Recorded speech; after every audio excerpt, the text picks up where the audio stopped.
Good day, happy Tuesday, friends in social media land. It's Chris. I'm here at Second Glass. It is Cellar Chats. And this week we are off to Friuli. Friuli, Venezia Giulia to be more specific. And we're talking Pinot Grigio. Now, Pinot Grigio is not inherently from Friuli. It's it is from France, the home of Pinot Noir, Pinot Grigio, Pinot Blanc, Pinot Bianco, depending on where you are. Pinot Grigio is a mutation of the Pinot grape. So in case you didn't know, Pinot Noir, Pinot Grigio, and Pinot Blanc are all mutations of the same grape variety. So although it's, indigenous home is certainly France. It really does incredible things in Alsace. If you've not had an Alsatian Pinot Gris, I highly suggest it. The wines are amazing. The grape has become pretty much synonymous with Italy, but not in the best of terms, if you will. Not that the wines aren't excellent, but it sort of got basically just bulked out and made into just easy drinking, kind of boring wines for entirely too long, which was good because it made people recognize Pinot Grigio, but no one ever really took it seriously. And while Alto Adige, I think, is probably the first place people think of when they think of Pinot Grigio from Italy, and for good reason. Alto Adige Pinot Grigio is incredible. It's highly mineral and fresh and crisp. In my opinion, I think Friuli is the real spiritual home for Pinot Grigio, and I'll explain why. So if we're up in northern Italy, we're talking Alto Adige, which is basically kind of like right here. We'll say this is west, this is east. You've got Friuli kind of over here, which sits to the east of Alto Adige, to the north of the Veneto, along the Slovenian border. And here, I think, is where you get the most complex and most diverse selection of Pinot Grigio produced really anywhere, at least in the old world for sure. I mean, I kind of exclude the new world from like diversity of production because we tend to have no rules in the new world. In California and South America and Australia and South Africa, there's no set in stone rules, so we can kind of do whatever. But in the old world, there's these strict rules, and when you come across something like Friuli and the way that they treat Pinot Grigio, and the fact that you can find it in such a diverse style that all fall under, classic rules, is outside of a couple, is pretty amazing. So that said, let's talk about the wine, because that's really why you're here. If you're listening, you want to taste some wine. Hopefully you're here drinking the wine at the same time. So we're going to kick off with Via Alpina. This is their Friuli Pinot Grigio. And then we're going to roll into a fan favorite, the Venica Jesera from Collio, their Pinot Grigio. And then round it out with Attems Ramato Pinot Grigio. And I'll talk about the difference between these as we get into this. So kicking it off with Via Alpini. This is a personal project from Giampaolo Venica, who his family has the next wine in the lineup. And Via Alpini is meant to be kind of like a showcase of the more crisp, mineral, fresh side of wines that you can find in Friuli. And this kind of like defines that, like, again, one of the many ways that you find Pinot Grigio in Friuli. And these are like, to me, this is probably touches on that like classic characteristic that I think most people look for in Pinot Grigio, while still showcasing the incredible like terroir and the region of Friuli and how it really can transcend Pinot Grigio into something more than just that boring, ubiquitous wine that everyone thinks it is. On the nose, lots of mineral, lots of fresh, like beautiful peaches, grapefruit, really crisp, beautiful color, just a really crystalline, very simple. I mean, again, if I were to pour this for you and just say, oh, here's a Pinot Grigio, you'd be like, wow, that's a really good Pinot Grigio, and be super happy. And that's the whole point. This is an excellent Pinot Grigio.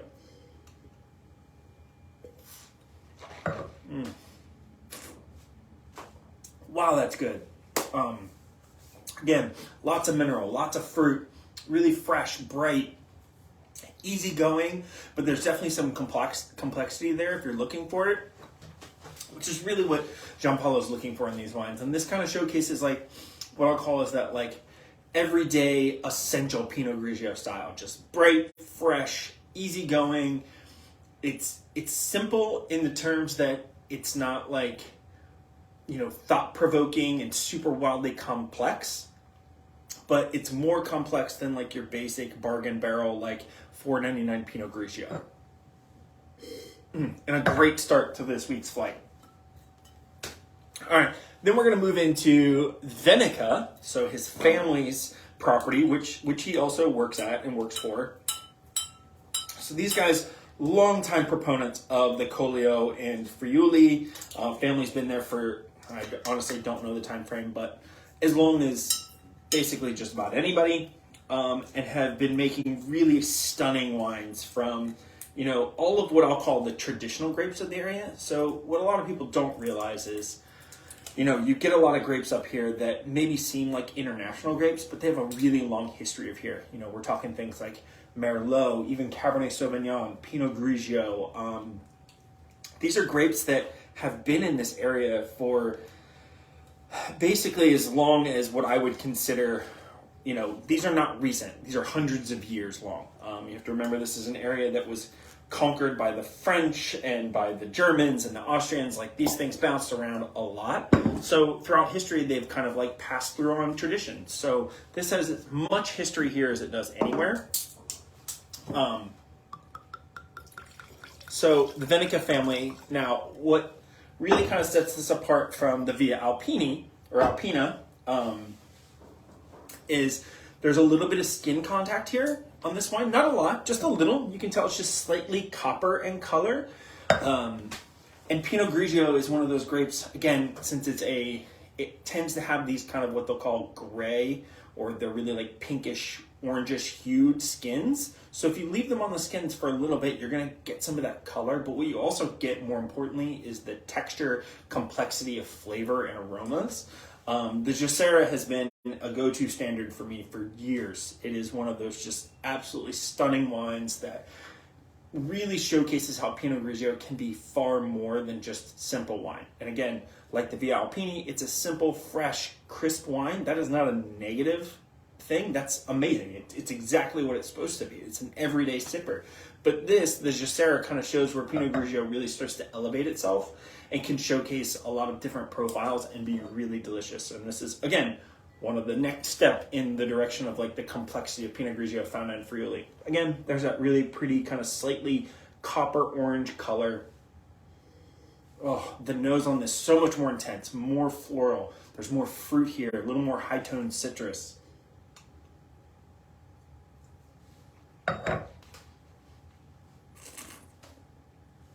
Wow, complexity, mouthfeel, texture. Again, a little more weight on the palate, but not a heavy wine. And for those of you who are kind of looking, well, thinking like, oh, is that an orange wine?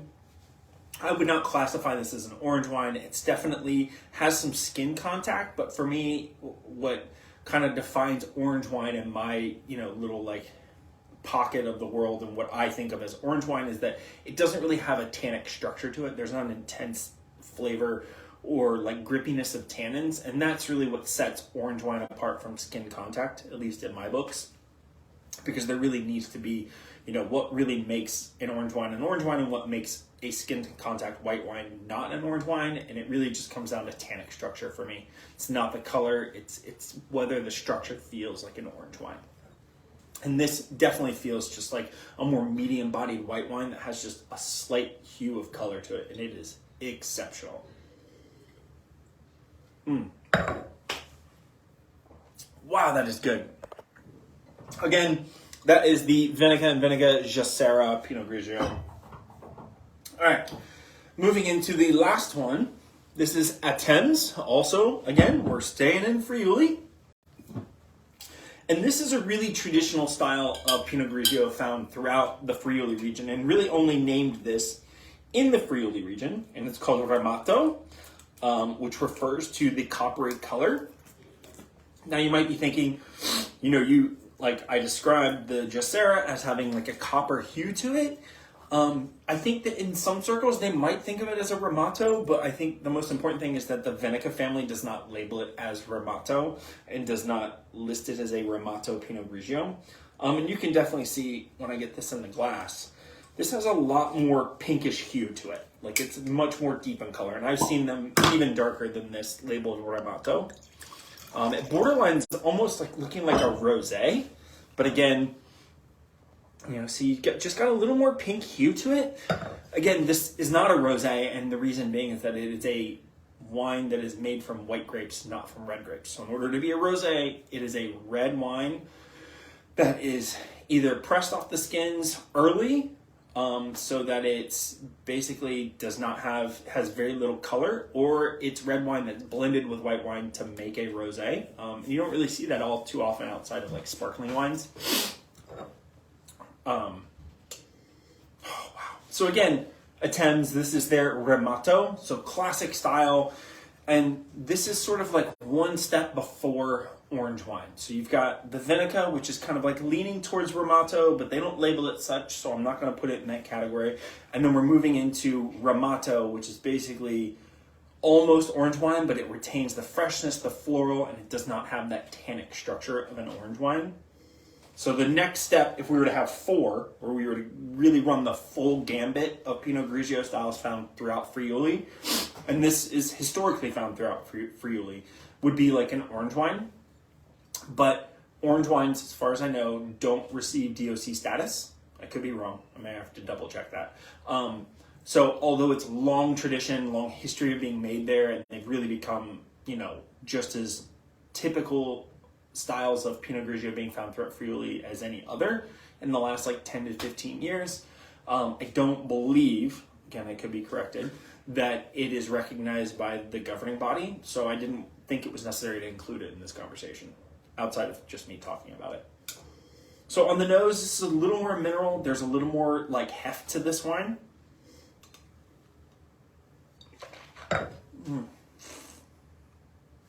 Yeah. More fruit, a little more brightness. It's got a little more texture, but again, not a tannic structure, just more texture and mouthfeel. And realistically, it's a little, I think the Jesera's got a little more lift and floral characteristics. This really leans in on more fruit flavor. This is a little more graceful and elegant. This is a little bigger, a little bolder. But again, that is Friuli, Pinot Grigio. What a lineup, super fun. It's still hot outside. It's still beautiful. It's actually really humid right now, and it's going to stay that way the rest of the week. Fortunately, we are going to miss out on, we are dodging the bullet on the crazy hurricane weather. I think it's going to rain a little bit tomorrow. So get out here, have some flights, take a journey through Friuli via Pinot Grigio. Enjoy yourselves, and I'll see y'all next week. Bye.